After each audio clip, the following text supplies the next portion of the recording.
Allez, c'est parti. Alors, c'est quoi le but aujourd'hui? Donc, c'est une petite encyclopédie pour le partage de connaissances sur la musique. Donc, j'avais déjà fait un tour d'horizon un peu détaillé il y a de cela peut-être 6 mois, il me semble. Donc, je ne vais pas revenir exactement dans les mêmes détails, ce serait un peu redondant. Si vous le voulez, la vidéo de la diffusion précédente est disponible sur YouTube. Je pourrais vous transmettre le lien ultérieurement. Mais je vais quand même refaire un petit topo rapide pour présenter ce que c'est. Donc là, vous êtes sur la page d'accueil, donc accessible bien sûr de manière publique. J'ai refondu un peu le visuel, comme ça c'est quand même un peu plus sympathique quand on arrive sur la page d'accueil. Donc c'est quoi l'univers sonore? Eh bien c'est une représentation métaphorique de la musique, de tout l'univers musical sous la forme d'un univers justement. Donc on regroupe ces entités dans des galaxies qui représentent les genres, puis dans chaque galaxie on aura de nombreuses étoiles qui représentent chacune un groupe. Donc j'ai parlé d'artistes, mais en vrai chaque étoile est une entité créatrice de musique. Donc dans chacune de ces étoiles on va avoir des planètes qui représentent les albums, les EP ou les morceaux qui ont été sortis en dehors d'un album éventuellement. Et au grain plus fin, on a les continents qui sont là vraiment les pistes. Ce qu'on écoute en fait, chaque morceau de musique est un continent. Donc là, vous pouvez voir que nous disposons de nombreuses entités déjà créées. Le but d'une encyclopédie, c'est d'être un peu générique, même si je le répète, j'avais dit la première fois, le but c'est pas d'être exhaustif, on ne veut pas référencer toutes les connaissances musicales qui existent, ce serait déjà trop lourd et peu intéressant. Moi ça me dérange pas de partager quelque chose qui est apprécié par 3 personnes, si j'en fais partie par exemple, voilà, c'est juste ça. Si les cartographes qui participent à l'encyclopédie sont intéressés par quelque chose qui n'est pas connu, c'est vraiment pas un problème, il peut tout à fait le partager, mais je ne vois pas d'intérêt en l'état actuel de partager quelque chose qui n'est pas apprécié. Je vous ai présenté le principe général. Donc, on va revenir à cette page-là. Donc ça, c'était l'univers. Il y a 2 entités sur lesquelles je travaille et sur lesquelles, à terme, je propose de travailler en collaboration. C'est d'une part ce site web qui s'appelle la SAF, la Sonic Archive Foundation, et donc qui est cette encyclopédie collaborative où on peut créer ces entités si on dispose des droits, mais ça il suffit de les demander à l'administrateur qui n'est que moi-même. Donc une fois qu'on a ces droits d'écriture, on peut enrichir la base de données avec des étoiles pour les groupes et artistes, des planètes, des continents en fonction de ce qu'on a envie de partager. Et ça va constituer une base de données, de métadonnées, d'interaction entre entités, parce qu'on peut renseigner des choses assez fines. J'essaye de trouver une collaboration en fait, quelque chose, on verrait, je vais aller là-dedans. Two Steps from Hell, donc qui est de la musique de type épique et également considérée comme OST, donc de la musique de bande-son, pour les films principalement. Et bien là, on a plusieurs relations entre entités qui existent, c'est-à-dire qu'on a ce groupe qui est composé de plusieurs entités. Et donc là, par contre, c'est vraiment les individus. Donc d'un côté, on a ce bon vieux Nick Phoenix, et de l'autre, on a Thomas J. Bergerson. On a accès aux informations individuelles de chacun, ainsi qu'aux différentes formations qui composent cette étoile. Donc là en l'occurrence il n'y en a qu'une, la plupart du temps ce sera ça, mais pour des groupes comme Nightwish qui ont vu évoluer leur composition au fil des années, on aura beaucoup plus de snapshots comme on les appelle. Donc tout ça c'était pour vous montrer qu'on construit comme ça un graphe de relations entre entités de différents niveaux. Et donc ça permet de naviguer de manière assez efficace et à terme de pouvoir faire des explorations très fines pour différents objectifs. Donc d'ailleurs là je parlais de Nightwish, on va tout de suite aller voir à quoi ça ressemble parce que je voulais rappeler un peu à quoi ça peut ressembler quand on a plusieurs snapshots. Donc là c'est un peu... disons que c'est pas exhaustif. Là j'ai référencé 2 snapshots, un de 96 et un de 2007.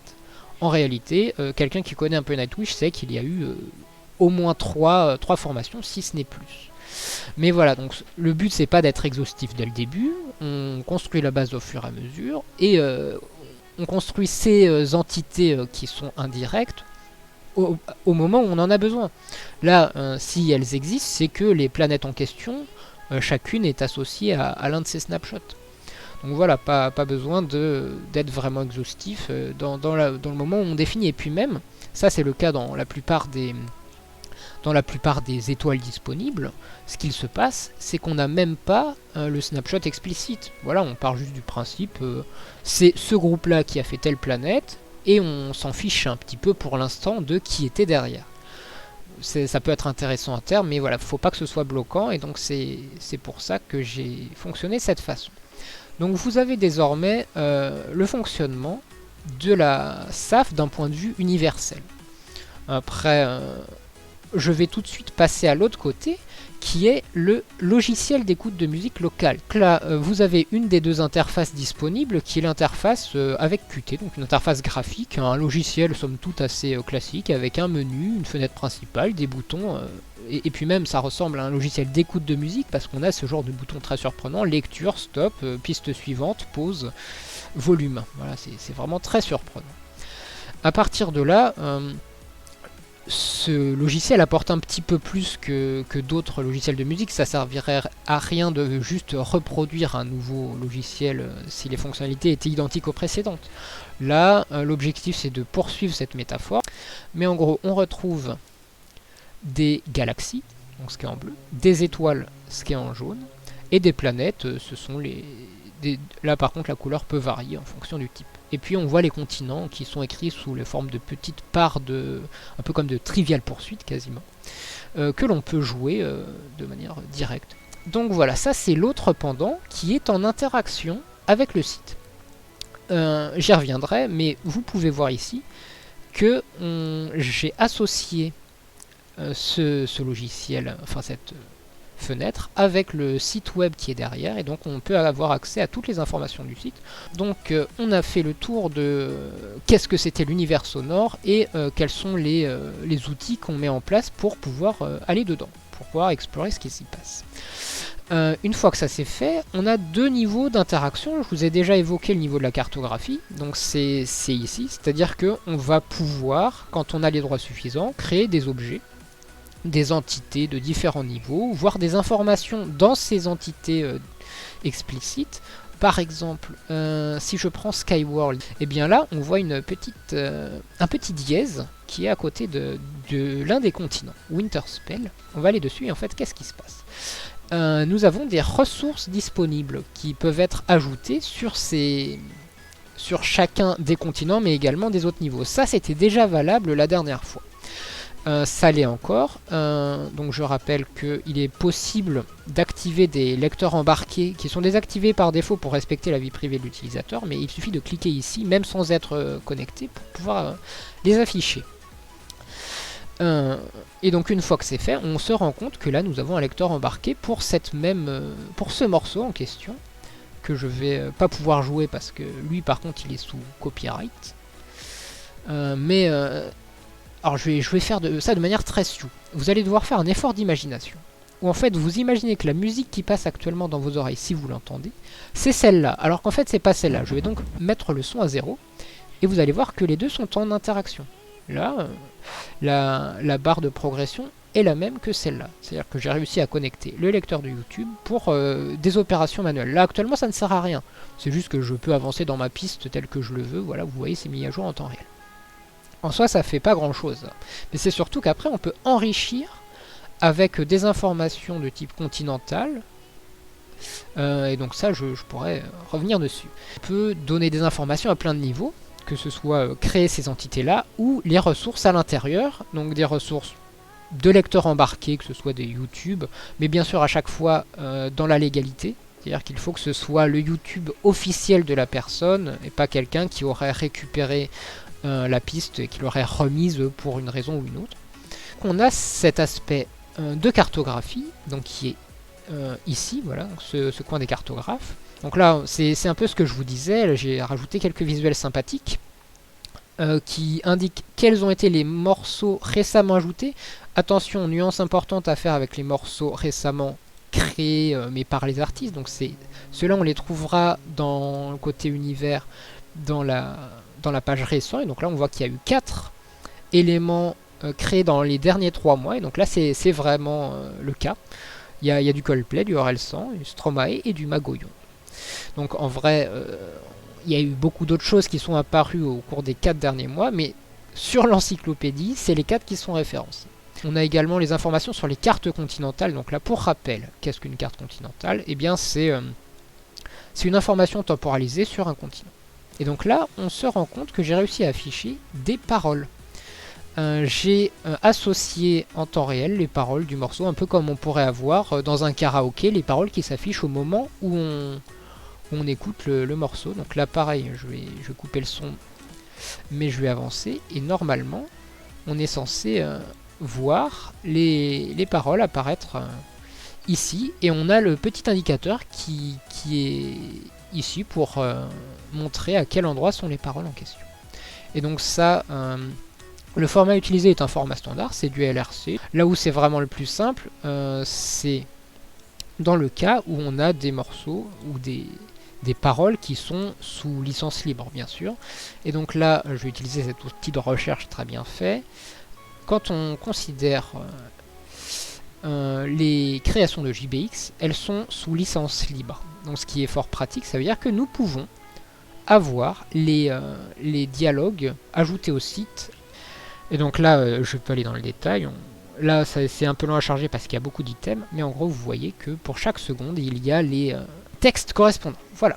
Donc ça, c'était pour le petit tour de ce qu'est la cartographie. Et on a bien sûr l'exploration, qui est l'autre facette, et sans doute la plus intéressante, celle pour laquelle j'ai créé cette encyclopédie de base. C'est qu'il faut pouvoir partager ce qu'on apprécie. On peut, comme sur n'importe quel site, de pouvoir proposer des playlists. Et bien, c'est aussi accessible sur ce site. Et c'est récupérable à partir des lecteurs locaux. Ça, c'est un des moyens, les plans d'exploration. Il y a aussi ce qui est appelé les flags. C'est juste en gros dire j'ai beaucoup aimé ce morceau, si vous l'aimez, n'hésitez pas à venir aussi l'écouter. Et enfin, il y a quelque chose qui a été ajouté récemment, mais c'était déjà le cas lors de la release précédente. Et donc là, il s'agit des panneaux. En fait, je sais pas, imaginez un petit peu Waze. Vous voulez dire attention à ce moment-là dans le morceau, c'est vraiment incroyable. Et bien vous pouvez le faire, et ce par un biais tracé. Donc en gros, il suffit d'aller à un moment donné de notre morceau, celui auquel on est normalement. Voilà, j'écoute mon morceau et j'ai trouvé ça vraiment chouette. Et bien, on ouvre ce petit panneau si on est connecté, et donc on peut ajouter un panneau à ce moment-là. Donc 3 niveaux. Niveau privé, c'est juste pour moi, pour me rappeler de ce que j'avais écrit. Le niveau intermédiaire, c'est limité, c'est-à-dire que seules les personnes que je considère comme mes amis pourront y accéder. Et le public, c'est n'importe qui sur le site, même sans identification, pour accéder au panneau que je renseigne. La plupart du temps, on préférera le limited pour que seules les personnes qu'on choisit puissent voir ce qu'on a dit. Et donc là, on peut rajouter en temps réel notre petit panneau explosif, par exemple. C'est vraiment pour l'exemple. Et donc là, la plupart du temps, les actions nécessitent un rechargement de la page, mais j'ai fait l'effort pour au moins cela qu'on n'ait pas un rechargement de la page à chaque panneau qu'on ajoute, sinon ça voudrait dire qu'on perd la lecture du morceau, ce qui est vraiment problématique. Donc là, vous voyez désormais que ce panneau est affiché et que si je suis à un moment du morceau, alors si je suis à un autre moment du morceau et que je clique dessus, ça me met sur mon panneau. C'est vraiment magique. Et donc voilà, ça permet de faire cet échange de connaissances qui peut être vraiment très enrichissant pour découvrir des choses que nos amis ont appréciées. Voilà pour les éléments principaux qui composent le site, les fonctionnalités intéressantes. Et donc voilà, j'avais fait à peu près le tour, ne reste plus qu'à présenter les améliorations récentes. Donc il y en a qui n'ont pas eu de gros impacts, parce qu'en gros c'était des bugs préexistants qui ont été corrigés, mais il y a eu quand même d'autres choses intéressantes, c'est ces histoires de ressources embedded là qui ont été améliorées, et aussi que maintenant on peut fonctionner avec des accointances. C'est le terme utilisé sur le site pour les amis en gros, c'est les gens où on va dire lui je veux bien qu'il accède à mes données. En fait c'est un fonctionnement qui n'est pas tout à fait comme Facebook, c'est pas exactement Twitter non plus, c'est une sorte de liste blanche. On dit, ces personnes-là, je les autorise à accéder à mes informations que j'ai mis au niveau intermédiaire qui était écrit limited.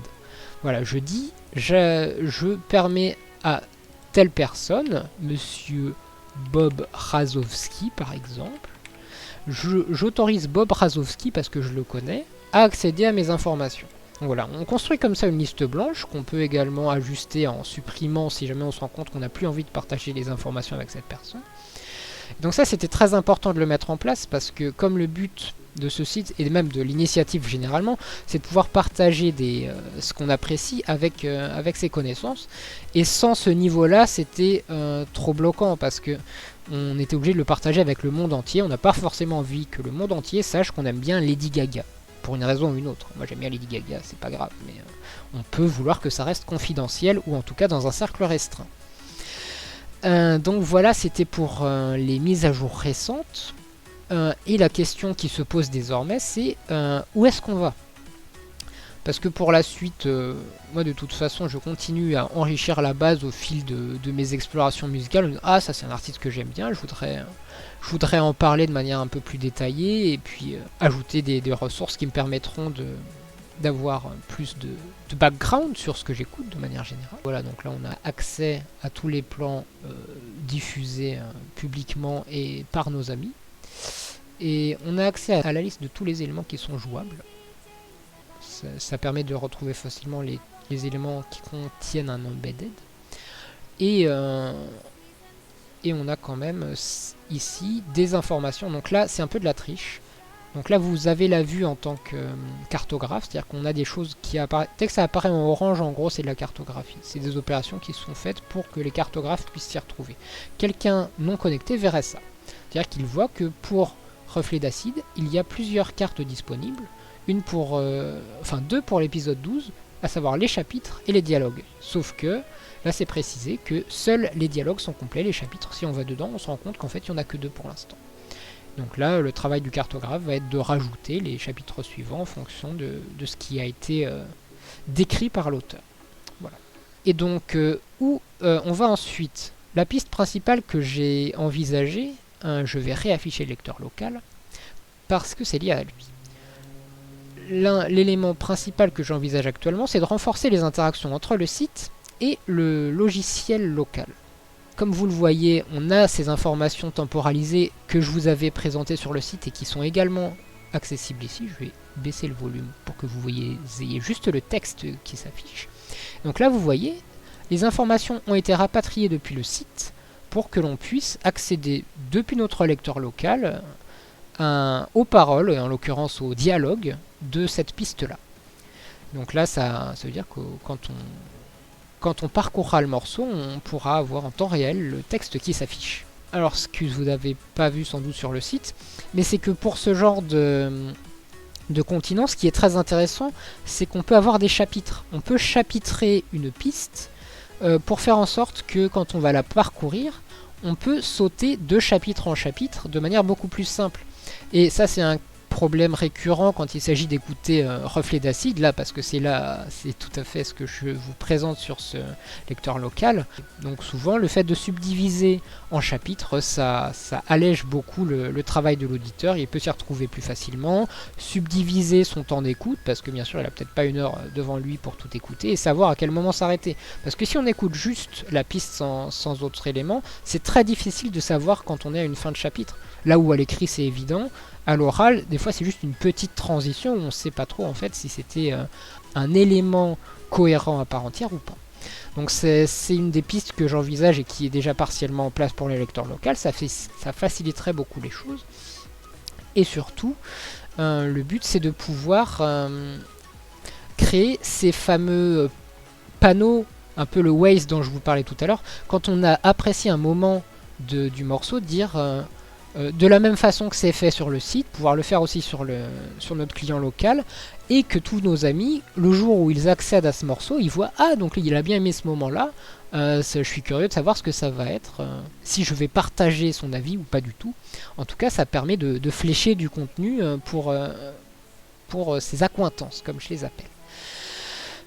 Et enfin, un truc que j'ai mis en place très récemment, c'est la possibilité de synchroniser des lecteurs locaux. C'est-à-dire que il faut que chacun ait sur son ordinateur le morceau en question, mais une fois que ça c'est fait, le premier va aller dans ce menu, envoyer la position à l'archive, avec les mêmes niveaux de confidentialité qu'avant. Il peut ne l'envoyer qu'aux personnes qu'il souhaite. Et de l'autre côté, la personne qu'il a également en accointance va pouvoir dire « Je veux suivre en même temps ce qu'écoute mon grand ami ». Et donc les deux lecteurs seront synchronisés sur les deux machines différentes. Et il n'y a aucun transfert de son aucun transfert de flux entre les deux ordinateurs, si ce n'est cette position. Et donc ça veut dire qu'on a moyen de partager de manière très efficace. Mais quand il s'agit d'écouter un morceau similaire où on sait qu'on l'a en commun, ça peut être vraiment sympa pour vraiment se synchroniser. Voire même, ça peut fonctionner en radio.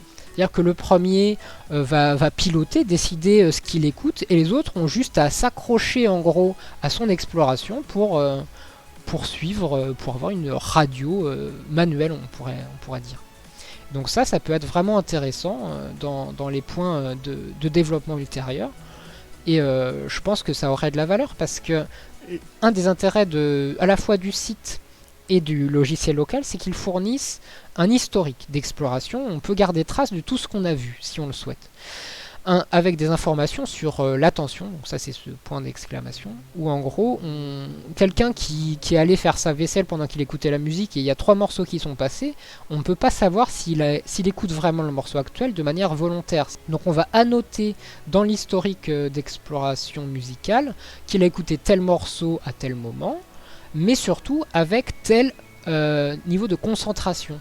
Quand ce bouton est blanc, qu'on vient de cliquer dessus, c'est qu'on est complètement concentré. Quand on passe à une musique suivante de façon explicite, le logiciel comprend qu'on a une action volontaire sur ce qu'on est en train d'effectuer, mais par contre il se grise au fur et à mesure, et il me semble qu'au bout d'un quart d'heure il devient noir, parce que c'est à peu près le moment où, si nous on est concentré dans autre chose que dans notre musique, on ne peut pas vraiment avoir d'informations sur est-ce que le morceau nous a plu. Ah oui, une information très importante aussi, c'est est-ce que le morceau a été écouté jusqu'au bout. Ça c'est une information qui est aussi enregistrée dans cette historique. Et donc une fois qu'on a le fonctionnement par radio et cet historique et la connexion au site, ça veut dire qu'on peut vraiment rassembler toutes nos expériences d'écoute à un seul endroit si on le souhaite, pour ensuite retrouver un morceau qu'on avait apprécié sans trop savoir ce que c'était, ou revenir dessus pour enrichir les connaissances dans un cercle vertueux. Donc ça c'est quelque chose qui m'a l'air fortement intéressant, et je pense que c'est vers ça que je vais me diriger. Après, si vous, en tant qu'utilisateur potentiel, mais un tout petit peu trop loin, parce qu'au final vous écoutez votre musique en ligne uniquement, et bien du coup je comprendrai tout à fait, et n'hésitez pas à le communiquer, parce que je me doute qu'actuellement 90% des gens écoutent surtout de la musique en streaming, que ce soit par Spotify, Deezer ou YouTube, je dirais. Donc si c'est quelque chose qui est vraiment majoritaire dans les personnes qui écoutent actuellement ce stream, sur cette vidéo YouTube, je pense que votre avis serait très intéressant pour décider vers où on s'oriente ensuite. Parce que c'est sûr que quand j'ai réalisé ce logiciel-là, j'ai bien compris quand même que c'était un peu suranné comme façon de procéder. Qu'il y a plus grand monde qui écoute avec Windows Media Player et son système de visualisation de musique old school. C'est quand même devenu assez rare. Je trouverais ça dommage de perdre totalement cet aspect-là, mais c'est quand même quelque chose qui est tombé en désuétude. Oui, c'est ça. Aussi, il y a quand même la question, est-ce qu'on pourrait pas avoir un client sur téléphone mobile? Mais en gros, il serait possible d'avoir l'équivalent de ce logiciel local en tant qu'application téléphonique, et là ce serait assez simple, c'est-à-dire que on pourrait juste avoir des fonctionnalités similaires à ce logiciel-là, avec des fonctionnalités d'enregistrement des informations, qui rapatrie tout sur l'archive pour synchroniser à nouveau nos informations. Et donc là, peut-être que plus de gens l'utiliseraient. Donc je pense que ce sera intéressant que je fasse une enquête d'opinion sur la question pour savoir ce qui intéresse le plus les gens, pour savoir vers quoi orienter les développements ultérieurs. Parce que là, j'ai une base qui est assez robuste. Le site en tant que tel, déjà, il a à peu près toutes les fonctionnalités que je voulais lui donner. Il est utilisable par des gens qui voudraient rejoindre l'effort de cartographie pour renseigner des informations qui les intéresseraient et qui pensent pourraient intéresser leurs amis. Donc, tous ces aspects-là sont fonctionnels, et bien sûr, des besoins apparaîtront avec l'usage. mais en l'état, je pense qu'il est suffisant, avec peut-être un point améliorable qui est l'API. Donc là, vous voyez, une grande partie, ils y sont pas tous, mais des choses qui sont actuellement partageables depuis le site. Donc c'est ce qu'on appelle une API, c'est toutes les choses où on dit je voudrais avoir telle information, donc je peux même zoomer parce que c'est actuellement trop petit. Et donc là on voit qu'il y a des choses qui sont liées à l'univers musical en lui-même, donc qui seraient à enrichir, mais pour l'instant j'avais pas eu de vrai intérêt, parce que bien sûr, pourquoi ne pas mettre les planètes, pourquoi ne pas mettre les continents, bien sûr que si, ça pourrait être intéressant. Les changements cartographiques, pouvoir accéder à toutes les cartes continentales, c'est les paroles, les chapitres, toutes les informations qui sont liées à un continent et qui sont temporalisées. Donc là, on les a de deux manières. Et aussi avoir toutes les informations sur notre propre exploration. Donc là, bien sûr, qui nécessite une authentification. Mais en gros, donc là, ça permet d'accéder à nos informations à nous, que ce soit les continents, les mémos qu'on a pu créer, les drapeaux qu'on a pu positionner, que ce soit les drapeaux continentaux ou temporalisés sur ce même continent, le journal d'exploration dont je parlais, les entrées de ce journal, et la position de l'explorateur. Ça, c'est le point qui est utilisé, c'est un peu ce que je vous disais. Quand on veut synchroniser sa position avec quelqu'un d'autre, et ben la personne qui synchronise va envoyer son information au site, et la personne qui écoute va chercher cette information, mais bien sûr le site va vérifier que les deux sont d'accord, en gros, que la personne qui diffuse sa position veut bien que la personne qui écoute y accède. Donc voilà pour la présentation de la SAF dans son état le plus récent. Si jamais vous êtes intéressé pour cette exploration, n'hésitez pas à créer un compte. La création de compte ne nécessite rien du tout à part un email. C'est ici, vous voyez, un nom d'utilisateur vous est demandé, ainsi qu'un email et un mot de passe. Et ensuite, une fois que vous êtes explorateur, vous pouvez devenir cartographe, et donc là, avoir quelque chose qui ressemblerait à ceci. Donc là, on voit que je suis connecté. Donc voilà, vous voyez qu'il y a des opérations possibles, et vous pouvez demander des droits particuliers pour participer à la contribution sur le site, que ce soit en tant qu'apprenti pour des ajustements mineurs ou compagnon quand il s'agit déjà de créer enfin voilà, pour ajouter un album, ce sera ce niveau de modification là que vous pourrez demander. Et donc à partir de là, ça permettra sans doute d'enrichir cette base dans l'hypothèse où cette initiative vous intéresse, mais je pense qu'il y a un vrai potentiel. Et donc, j'imagine continuer à travailler là-dessus pour encore quelques temps, afin d'avoir quelque chose de vraiment robuste et satisfaisant pour le partage d'expériences musicales, pour le partage de cette exploration dans l'univers aussi vaste que celui de la musique et des créations audio. Parce que bien sûr, là, on parle de musique, parce que c'est ce à quoi on pense en premier quand on parle de création audio, mais bien sûr, là c'est un peu visible ici, c'est que l'univers audio n'est pas composé que de musique, mais également de podcasts qui sont en développement depuis de nombreuses années maintenant, qui sont un moyen particulièrement apprécié par une grande frange de la population, ainsi que, bon là peut-être un peu plus niche, ce qui est le milieu des fictions audio. On retrouve Reflet d'acide, Le Donjon de Naheulbeuk et d'autres créations audio. Et donc voilà, tout ça pour dire que ce partage d'expériences sonores, c'est quelque chose qui va au-delà de la musique, et il y a moyen de pouvoir interagir de manière beaucoup plus large qu'au sein des plateformes qui préexistent, parce qu'on est limité par les morceaux qui sont disponibles dessus, le fait que si certaines personnes sont sur le site et que d'autres ne le sont pas, les autres ne peuvent pas accéder à ces informations. Et donc le but, c'est vraiment de se détacher de tout ça, même à terme que l'utilisateur n'ait pas besoin du site, mais juste que la structure de données existantes, que la structure de partage d'informations soit suffisamment robuste pour que n'importe qui le souhaite puisse échanger avec les personnes qu'il veut les informations sur la musique ou sur l'audio.